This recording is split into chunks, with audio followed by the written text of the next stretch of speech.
I was a Mexican, and I was supposed to speak Spanish, because that was my native language, and on and on and on.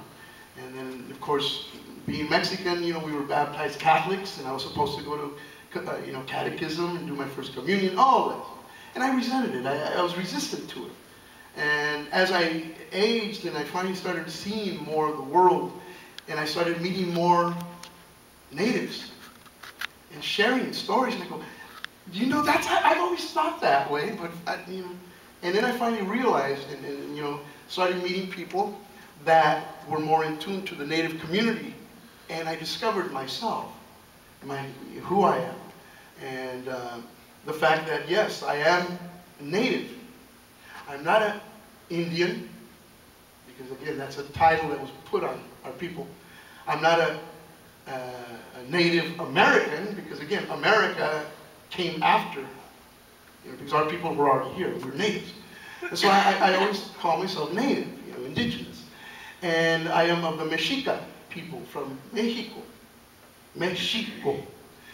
And I know that back then, there were no borders. You didn't need green cards and passports. You just needed to be in shape to migrate.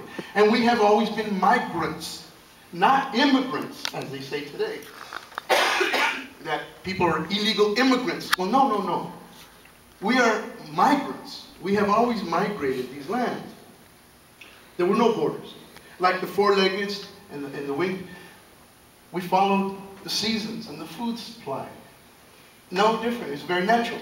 So when I discovered my indigenous, and I'm still discovering it and understanding it, it gives me a lot of pride in knowing that I come from a very, very rich culture that unfortunately has been suppressed, and they literally destroyed most of our history.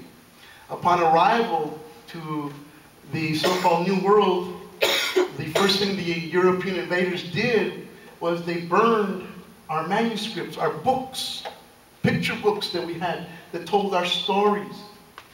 They burned them. The fires burned for 4 days and 5 nights. That is how much was destroyed.